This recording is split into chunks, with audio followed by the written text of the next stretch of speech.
Right, good evening, ladies and gentlemen. It has turned 6 o'clock, so we will make a start on this evening's meeting of the Cabinet. Thank you all for coming. So we will start with item 1, which is the evacuation procedure. Everyone present, I am sure, is aware of it by now. I don't intend to repeat it word for word. Safe to say, leave through the nearest fire exit and congregate outside the old bank over the road. Item 2, which is apologies. I have apologies from Councillor Golby, and every other member of Cabinet is present. Item 3, which is declarations of interest. There is a slight typographical error in my interest, that it should say board member of the Conservative Councillors Association, but I've picked that up with Kelly, and that will also need to be amended on the minutes, which I'll come to in a moment. Does any other councillor have any declarations which aren't printed? Nope. In which case we will move to the minutes, save for a minor amendment at CB 112 to insert councillors between Conservative and Association. Is everyone happy that I sign them as a true and accurate record? Thank you.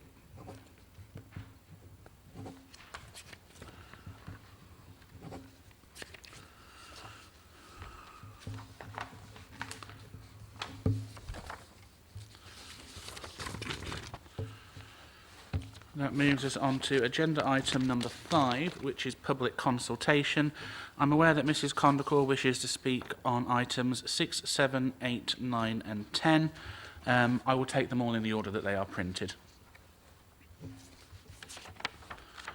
So, that moves us on to agenda item number 6, which is Councillor Smith. Thank you. Yeah, thank you, Chair. This is the Newdigate Pavilion and Sports Pitches. The Pavilion and Sports Pitches at Newdigate Recreation Ground aren't owned by the Council, but have been managed by the Council under a lease agreement with the landowner since 1970. Over the last 12 months, the Council have been working with the Newdigate Cricket Club and Newdigate Colliery Sports and Social Club with regard to the future of the pavilion and improvements required at the site to improve the standard of sports provision. The Sports and Social Club have approached the Council and they would like to take on day-to-day management and responsibility of both the pavilion and the sports pitches at the site. This would be the best option for both parties due to the age of the pavilion and the limited resources the council can commit to the facility due to it not being a council-owned asset. The council do want to continue to work with the club to enable the land to remain in public open space and will look at options to negotiate an agreement to enable this to occur at a point of lease termination. So at this point the proposal is to consider the surrender of the current lease, handing the facility back to the landowner and seeking to negotiate a new agreement in relation to the sports ground. This, of course, is subject to considering any representations received, which may require further report to consider those representations. So I propose the recommendations as printed, Chair. Thank you. Okay, thank you, Councillor Smith. Does that receive a seconder? Councillor Markham, thank you. We have Mrs Condacor down who wishes to speak from the public. Yeah, I don't really want to say an awful lot because, I mean, it seems sort of quite logical things. It was just very difficult from the map, and it's even worse on the printed version when you haven't got the colours, because as I understand it, you'd actually have to sort of terminate the lease, but you can't start negotiating to make sure you get public access until you've actually terminated the lease. So there's a risk that public access could be lost. Is that right? I would remind members and the public that this is statements, not questions to Cabinet members. Well, if it's not answered here, I'll only have to put a question in, so it's easier if it's actually answered here. It was just clarification.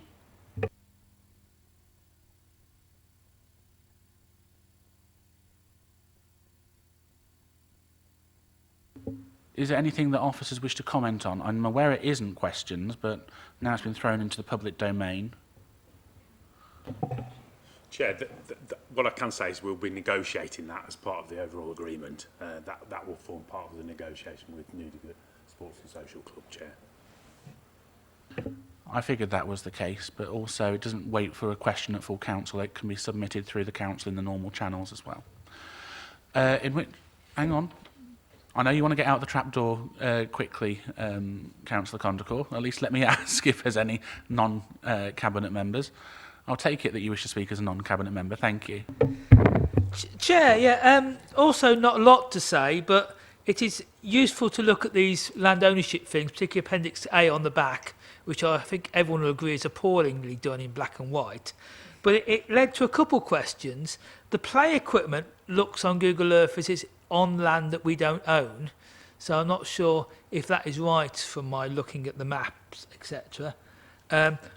And also, we seem to own a bit of Dark Lane on the map, which seems bizarre. So, in the old days of me first being a council, we were able to look on the GIS system to see what we owned. And when GDPR came in, we then couldn't access our land ownership, and officers had to be asked what we owned.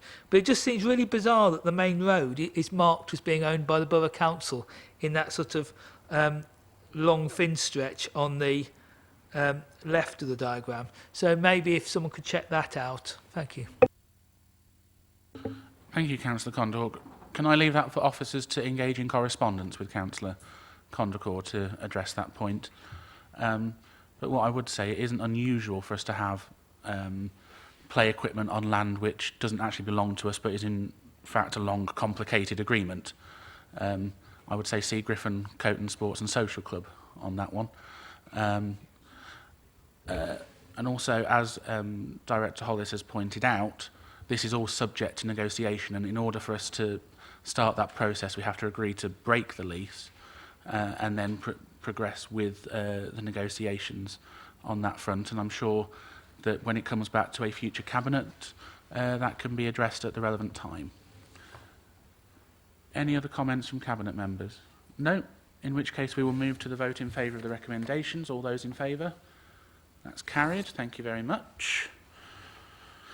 That then moves us on to agenda item number 7, which is the suicide prevention strategy. Councillor Guttridge. Thank you, Chair. This is a Cabinet briefing note. As detailed within this report, it provides Cabinet with an update in relation to the work that the Council is undertaking across the Borough linked to suicide prevention. The Council are utilising secure funding to deliver suicide prevention training to frontline staff within the Council. The training will upskill employees and will be informing and educating these employees so they are informed and able to facilitate residents or staff into additional services when required. A refresh and update of the Council suicide prevention guidance documents has been produced for further support Council employees so they have clear tools and guidance to provide improved support. The Council is also working on further localised promotion activities through utilising a further grant received from Warwickshire County Council. This will include activities such as moving promotions across the borough with an aim to target the approach of those groups and communities at high risk of suicide and increase awareness to help change public attitude about suicide. A recommendation is the Cabinet note the suicide prevention update, and I also like to thank the officer AD for producing the report. Thank you. Okay, thank you, Councillor Guttridge, and I'll second that from the Chair. Mrs Condacourt, you wish to speak on this item? It's great to see this work being done because it is really important, and prevention is so much better because obviously suicide has a massive knock-on effect to within families and friendship circles and things. Is any work being done probably, I would suspect it's more from Warwickshire and things, trying to get some of this into schools and things, because obviously often mental health things start, you know, very early in life, and things like bullying and things. So I'd just like to know, you know, is the council sort of aware of what Warwickshire is doing? Because this is obviously done in conjunction with Warwickshire County Council. Thank you. Okay, thank you, Mrs. Condacor. I did have a point anyway on that, which I'll address in my own comments. Any point of clarification from what Mrs. Condacor has said? Okay, Councillor Guttridge. Yes, I can say that we are working very closely with Warwickshire County Council, with the schools as well, because of the suicide rates we have within the borough. Okay, thank you. Any non-cabinet member? Councillor Condacor. Yeah, I'd like to echo the comment about how important this work is. There's lots of work being done on the railways with frontline railway staff, and it's people out on these sort of jobs. You know, our street cleaners and housing officers might be the only people in contact with some of these people who are feeling rather low. So I think it's really important. It's a great pity we haven't got the whole strategy printed in the paperwork. Quite often we have teams and teams of paper for really, really unimportant stuff. And it would be nice if the suicide prevention strategy was actually printed today, so that people could have more of a look at it. I know it's online, but obviously there's that barrier. And we are really suffering from a whole lot of issues as a society. It's getting more toxic, more disconnected, more people on social media, but actually less people talking to each other. So I think suicide prevention is really important. And a lot of it is down to people talking out their problems, counselling and all these facilities, which unfortunately the health service and the wider community haven't providing us enough stuff in Nuneaton and Bedworth. I know a lot of people with mental health problems have to go to Coventry or somewhere to get help, and the waiting lists are very long. So maybe this is something that scrutiny can look at under the next administration to actually, because it's not our problem, it is a system-wide problem, but our health and housing and environment scrutiny could actually be having a session on the provision and the new strategy, and really trying to get better provision, because we lose too many people in the borough. People in the borough are struggling as it is with all sorts of problems, and just having easier access to help and feeling less ashamed about going to help would really be useful. Thank you, Councillor Condacor. The reason why I in particular wanted to second this is because too often in this job as leader of the council, I have had to be notified by officers of suicides within our borough, and more in particular on our own land as well, unfortunately. And that is one of the most tragic elements of the job of being leader of the council, is being notified of those instances. One death is a death too many. Indeed, I remember what should be and it was a symbolic evening, but when we had the launch of the Knife Angel, I think it was Mr. Hollis himself who came up to me and informed me that there had been a suicide in the borough, and that it was at that point the fifth male suicide. I think it might have been the chief executive told me subsequently it was the fifth male suicide in the borough at that point in time. And unfortunately, the instances of male mental health, in particular male suicides, are quite high in the community, not just in Nuneaton and Bedworth, but across the country as a whole. And that's why I think it's vitally important that we do that, because I know of a number of people also close at home as well who have mental health issues, which is why when I have been having discussions with Warwickshire County Council, and I know that the Deputy Chief Executive has been taking this up with the local levelling up plan that we are writing in conjunction with Warwickshire County Council, I specifically asked for suicide in general to be part of the levelling up plan, knowing that it is particularly high in our area of the county. And I'm pleased that we were able to agree with the county that that should be a recognised ambition and aim of this council, to look at addressing those inequalities and the support that we need to provide there. And I know the council does an awful lot of work on its own merits as well, where it can. So, for example, we do have mental health first aiders here at the council. And I know that is common elsewhere in the public sector, having experience of that myself in my day job. And it's vitally important we get that message across, that support is available. And please don't suffer in silence. There will be people out there who can give you that support. And I just hope that there are no further reports of suicides in our borough. I know it is a vain hope probably, but I think it's one we should all be aspiring to. So I think this update is vitally important. Is there anything that other Cabinet members wish to comment on? No? In which case, can we note the update as a Cabinet? All those in favour, please show. Thank you very much. That moves us on to agenda item number 8, which is the Creative Explorers update. Councillor Markham. Thank you, Chair. This is actually an update on the delivery of the Creative Explorers programme supported by the Arts Council. And in October 22, an application was submitted named Creative Explorers, identified opportunities based on work and feedback from groups who supported the recent combustion event and consultation undertaken for the development of the new council's cultural strategy. The council was successfully awarded $750,000 from ACE for this programme. Nuneaton and Bedworth were the only council from the West Midlands to be awarded a grant which will help to build on the success of the projects like Sanctuary and the more recently Sharing the Light by Dundoo.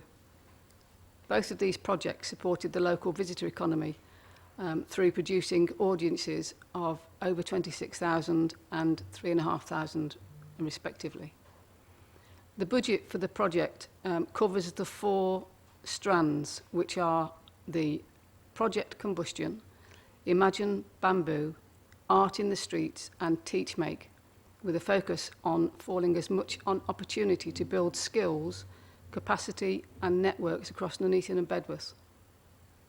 Activity has been focused across the borough in areas of multiple deprivation, targeting neighbourhoods and communities disadvantaged in terms of low educational attainment levels, health inequality, poverty, poor housing, high crime levels and antisocial behaviours. This will build on the existing work and provision, particularly in Hilltop, Camp Hill, Stockingford, Attleborough, Galley Common, Poplar and Colpin Fields. The budget for the project covers the investment into the 4 project strands, plus capacity building and resource costs, including an additional member of staff at the Nuneaton and Bedworth Borough Council. The legacy of the project includes an already developing partnership between Nuneaton and Bedworth Borough Council, Warwickshire County Council, Artichoke, Imagineer and Grit Art Central. And through them, strategic partnership and collaborations with local, national and international artists, communities, schools, business and higher education gives Nuneaton and Bedworth Borough Council a platform to consult with and diverse a wide range of people about the work and ambitions. And this actual event will culminate in an event, a big event right at the end, which will encompass everything that's going on. So the recommendation is just to note the update. So I ask for the recommendation as printed, please. Okay, thank you, Councillor Markham. Does that receive a seconder? Councillor Guthridge, thank you. Mrs Condacor, you wish to speak from the public. Thank you. I mean, it's great to have arts and culture events and things.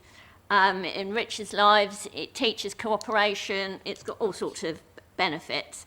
But I'm just concerned that the communication about this has been very poor.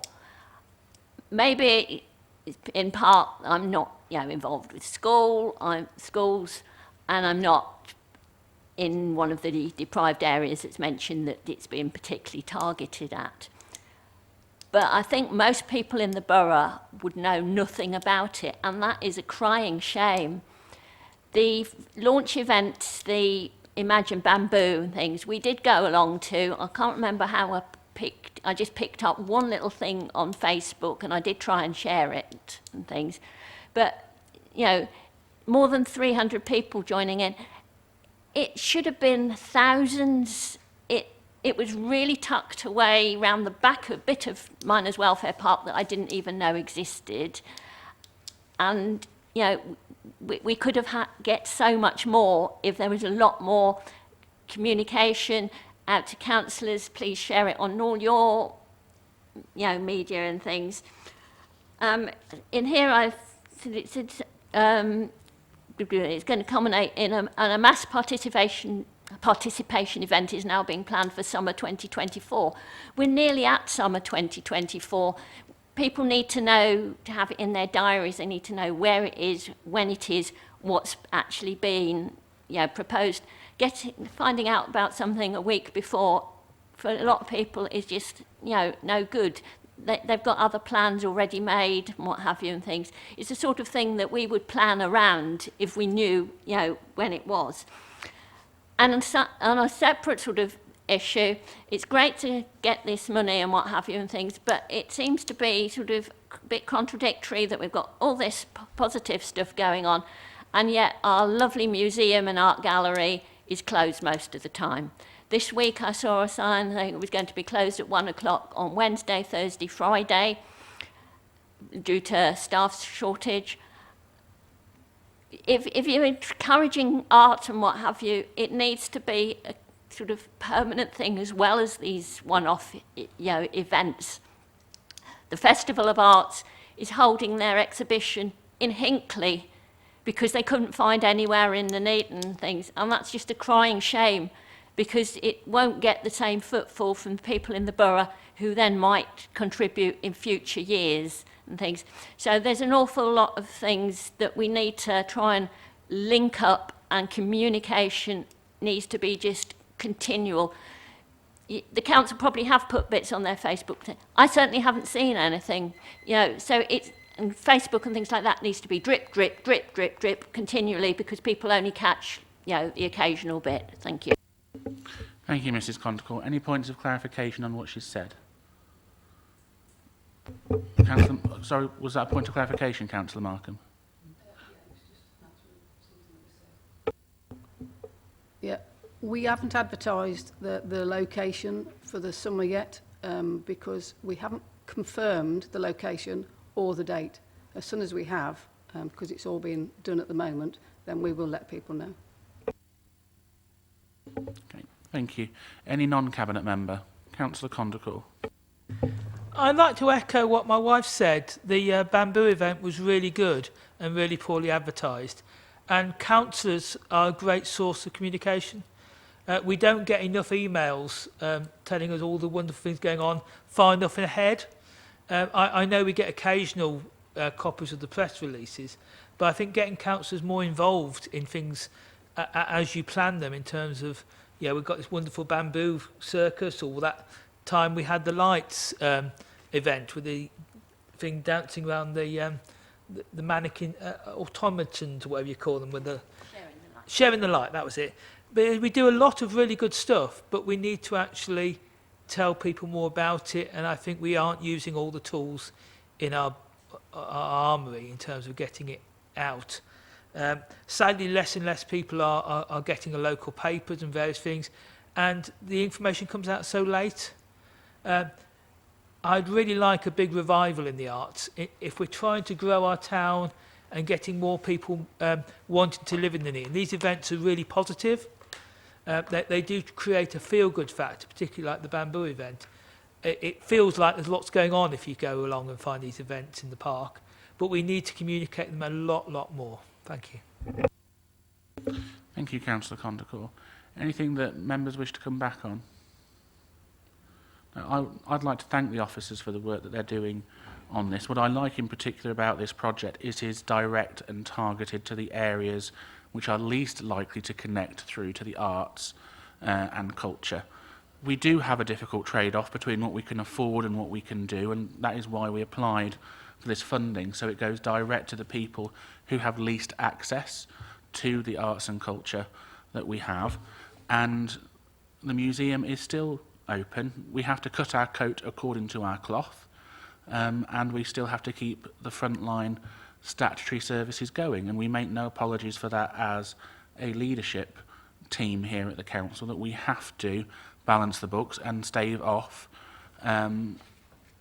doing like Birmingham did and ended up going bankrupt.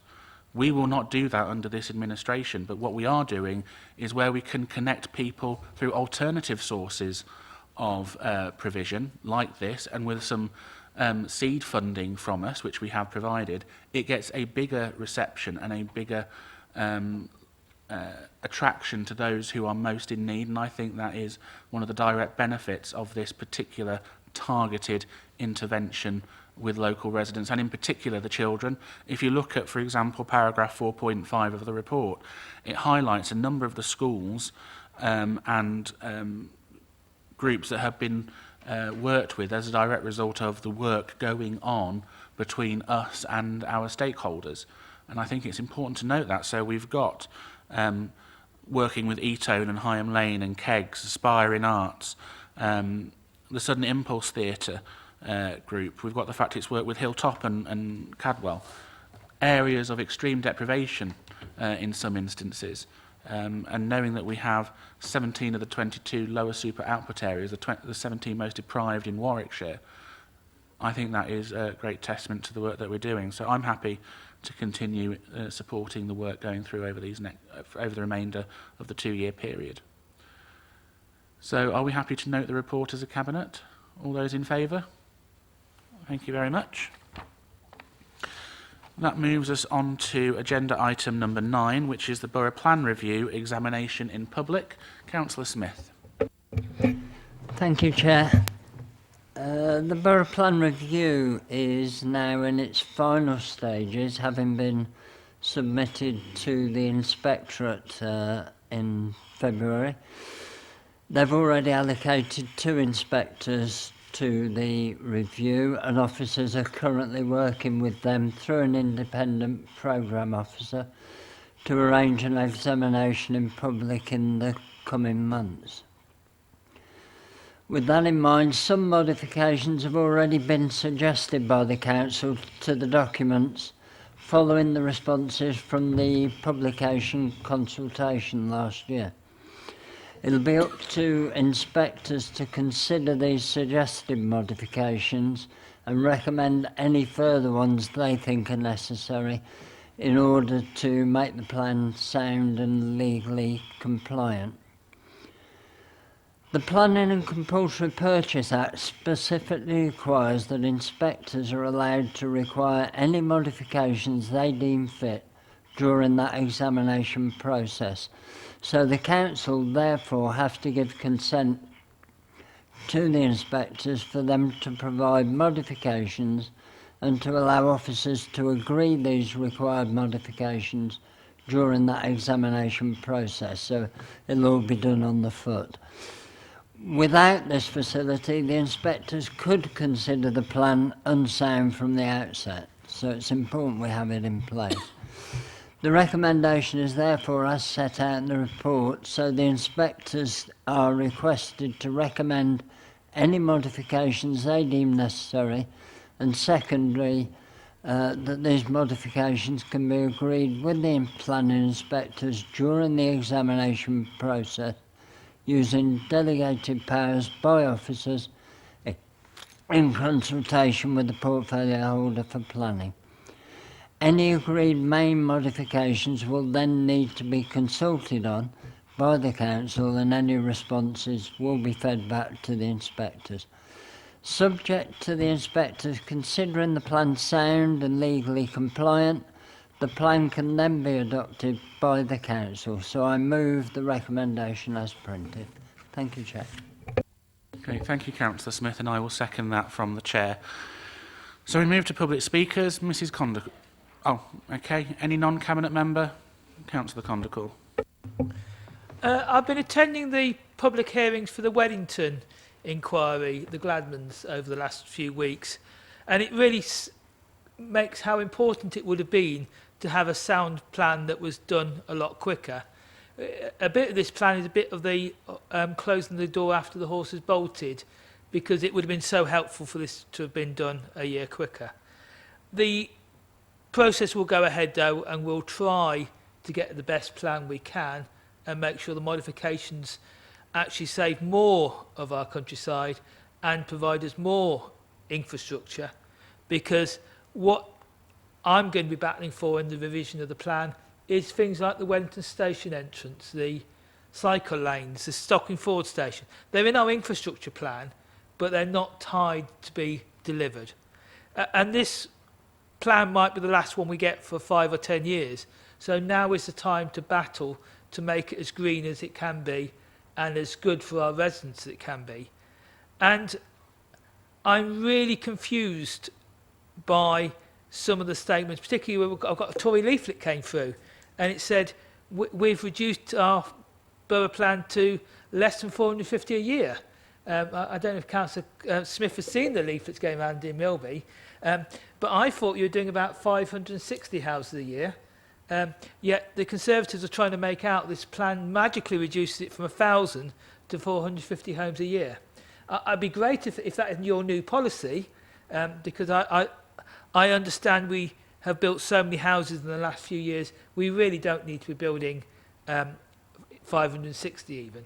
But getting this plan is really important, but we must make sure it's not a third rate or 2-2, which is why the plan needs changing. It does need enhanced public transport. It does need to get a lot of the sewage stuff in, because we've got serious problems at the moment. They're trying to build more houses at Top Farm before they've improved our sewage network. All this stuff should have been in the old Labour plan. Even your plan doesn't seem to address it properly. It is nice Councillor Smith's done a lot more in the last few years than some other people have. Yeah, I do give credit for him turning up at the hearings a couple of weeks ago and getting a council in to defend our position on the refusals. But I really do think we need to go further. Yeah, we do need not to lie to the public and make out we're only going to build 450 houses a year when the plan going to the inspector is for 560-ish. Thank you. Thank you, Councillor Condacour. I agree with Councillor Condacour in a way, because he said they should have been done a year quicker. It would have been if Labour had got their act together. It could have been done 2 years quicker if the previous administration had got their act together. The borough plan was approved in 2019, as we all remember, those of us who were there. And it said in the report back in 2019 that the inspector at the time recommended that it should be reviewed by 2021 at the latest. 2021 comes around, no review, and we take control and have to do things from virtually a standing start. These things take time, and they take money to do that, it must be said. And I think it's also worth highlighting that not this year's budget, but last year's budget alternative, it was proposed by the Green Group opposite to remove virtually the entirety of the borough plan review budget, which would have meant we'd have got nowhere and no review and been stuck with Labour's borough plan, which actually I thought Councillor Condacour and I were of one mind on that Labour's borough plan needed amending. You might disagree with what it's amended to, but we both agreed it needed amending. Now, only one budget proposal did that. That was ours. The Green budget removed all the funding, so we would have been stuck with the Labour borough plan indefinitely. Also, our borough plan dramatically reduces the housing numbers because there has been a consistent under-delivery. You can argue about the numbers recently, but we are stuck with the numbers for the lifetime of the plan as approved. And that shows that there is an under-delivery at the start of the borough plan period, so it results in having to compensate for overbuilding towards the end of the lifetime of the borough plan, which means that we have to build close to 1,000, if not more, houses over the remaining period of time. If we don't get a review in place, if we don't do this, we are stuck with that methodology. We are stuck with that housing target. And we will end up having to build those 1,000 houses a year, and we don't want to. So I think this is the right way forward, and I pay credit to Councillor Smith and his team for getting this done, because they've had an awful lot to contend with. I think it was 15 or so outdated reports, which if we'd have gone straight away to the inspector, we would have been ruled as being unsustainable, that it would have been effectively thrown out before we'd even started, because the evidence base would not be there. And the inspector, whether you agree with them or not, has to look at the evidence. And that's what we have tried to provide them with throughout this process. So I'm really pleased, actually, we've managed to get this to them in just short of 3 years, bearing in mind the position that we started with. Because a lot of places, like mine, and like Councillor Smith's and Councillor Gutteridge, and indeed Councillor Croft, they have all been hit hard too by Labour's failure, and we've had to bear the brunt of that as local councillors, and it's only now that we can protect other areas for the future if we push this through. So I'm hoping that come full council, when this has to go through, we endorse this unanimously, because those who don't, let's be clear, will be voting for the same Labour failure that we have had for the past 14 years that's been left as our legacy to pick up and deal with. So I'm more than happy to endorse the recommendations as printed. Any other Cabinet member wish to speak?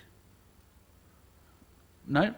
In which case, we'll move to the recommendations. All those in favour, please show. That's carried. Thank you very much.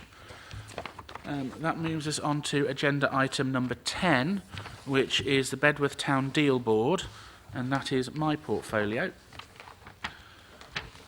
So I will move the recommendations as printed, which are to accept that Bedworth has been included in the second tranche of a long-term plan for towns. The requirement to set up a town board, that we accept the funding to begin work on that and begin the process of finding a chair of the board, and then set up the membership of that board. And I think it's great news that Bedworth has been awarded £20 million, £20 million over the next 10 years, because it will enable us to do a great number of things in Bedworth to help level up, because again, Bedworth is one of the areas, there are a number of pockets where they are as part of the 17 most deprived out of 22 in the county of Warwickshire. And this gives us an opportunity over the next 10 years to begin reducing those inequalities and investing in Bedworth Town Centre and the wider town as a whole. It's fair to say it came as a bolt out of the blue when the Chancellor announced it in his budget statement, but it was a welcome bolt for a change, because you never know what you're going to get. Some people might not like the price of their cigarettes going up, but this is something that can actually leave a lasting legacy for the residents of Bedworth. So now the task really is to get on with the job and begin making the preparations which are necessary so we can actually start the work which residents need and expect us to do as part of this town long-term plan for towns in Bedworth. So I'm happy to move the recommendations as printed. Councillor Croft, you have indicated to second. I have Mrs Condacor wishing to speak from the public. Thank you. I mean, any money that we get for the area is great, obviously. I'm just concerned about how you get a board in place by June the 1st. That seems a very tight time scale. I don't know when we were actually told we had the money, because it just says in March 2024. I don't know whether you could have, are you actually started doing it already, trying to establish who's going to be on there and particularly who's going to chair it. I just don't want you to oversell it. £20 million over 10 years is not an awful lot of money in the grand scheme of things. And I hope there'll be a lot of openness about how it's going to be spent and what it's going to be spent on. The town deals money that we had for Nuneaton, I took part in the consultations and things, but then discover now that a load of the projects, most of the things that I said I would like in there, have actually been scrapped and things. So we need a lot more openness about how the money, what is going to be spent on.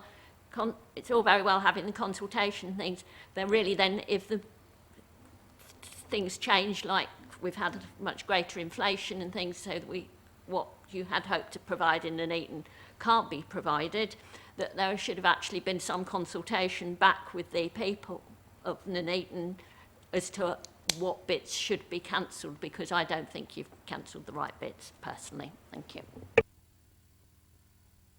Any points of clarification for Mrs Condacor? No? Any non-cabinet member? Councillor Condacor.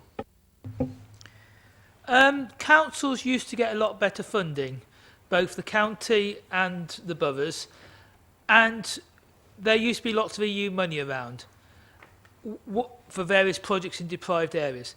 This is supposed to be a replacement for that.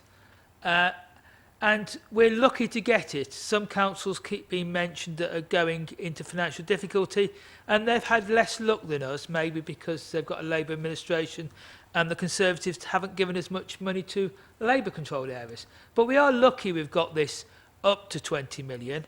And in all the proper paperwork, it does say up to 20, not 20 million. And it's over 10 years, so the value of £2 million a year in 10 years' time might not actually look that attractive. And then we've got the governance issues. We've had a car crash, fiasco, whatever you want to call it, with the town deal in Nuneaton. That and other projects have meant we've lost £43 million of regeneration projects that have been halted at the moment. Some of them may start back up a little bit, but it's been a travesty what's happened with the regeneration projects in Nuneaton, because they got gold-plated, they got expensive, and then they got cancelled. We keep getting told we should measure twice and cut once. What we really need for the Bedworth Town Deal Board is a lot of transparency, a lot of debate, so we actually plan to do things that are actually affordable to do when they get done. And we need, I mean, the documents talk about toolkits for community engagement. We need the Bedworth Town Deal to be full of public engagement, not just at the start, but actually as the project goes along. The Town Deal Board there should not meet in private. It should have far more openness, transparency. And when the projects got cut in Nuneaton, we didn't hear about which projects got cut until the Borough Council's budget. And the Nuneaton Town Deal Board seems to have stopped meeting altogether. I say there's lots of opportunity. The glass is half full is we can do something really useful with this money. But it has to not be a copy of the fiasco we had with Nuneaton and all of Nuneaton's cancelled projects. Thank you, Councillor Condacor. A few points I'd like to pick up. So setting up the board, Mrs Condacor raised, there are some conversations which are already being had about setting up that board, but until we actually do the formal sign-off here tonight, nothing official can be done, and those conversations are ongoing with officers, myself and the Member of Parliament, because the Member of Parliament has to be consulted. Those are the rules about Town Deal Board.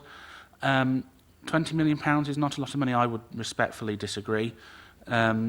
I'm sure lots of areas would agree that £20 million is a lot of money in anyone's book. You might disagree over where it gets spent, but I still believe it's a lot of money. And Councillor Condacor references Nuneaton. Again, I make no apologies, and I'm sure Councillor Croft would echo my sentiments on this.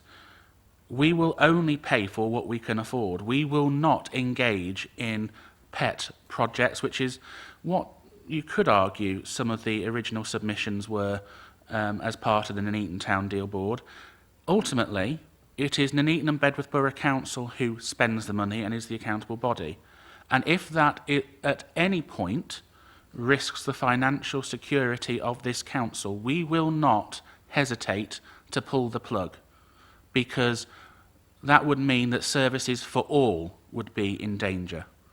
And that is something we cannot and will not do. Now, there are a number of projects which were pet projects in there, and I would argue actually the Weddington Cycle Link was a pet project. For the amount of money it would cost versus the amount of people who would use it was negligible in comparison to the people who use Nuneaton Town Centre and the amount of footfall that comes in and the footfall we want to generate. Actually, there's already some cycle links on Weddington Cycle Lane, Weddington Road as you go up. The difficult job of politicians is sometimes you have to say no.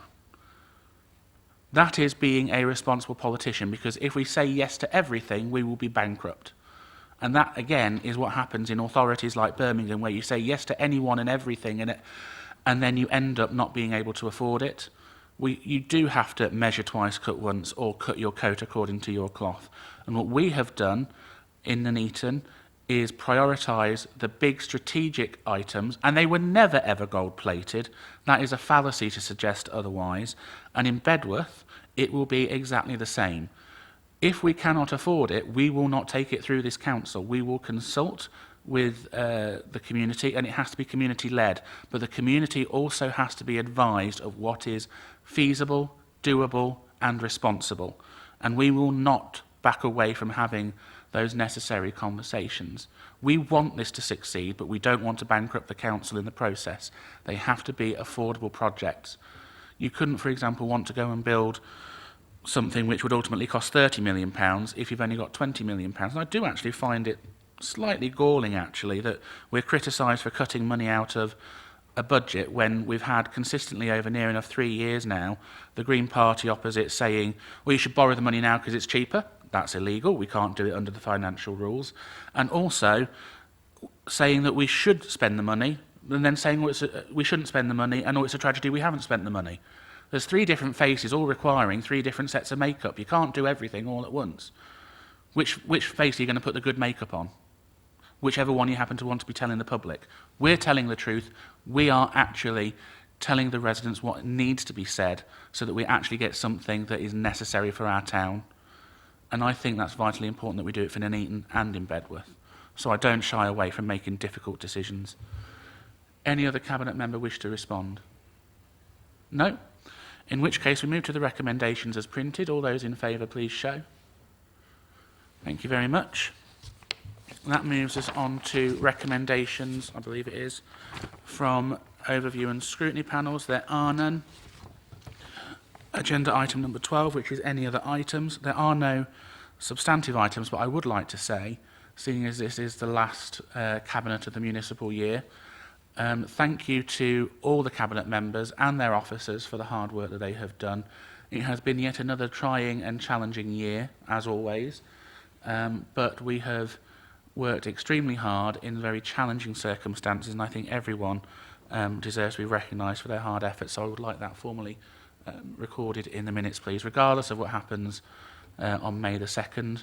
I think we have done a good job this year, and I hope that residents will see that. Thank you very much, everyone. That is the meeting closed.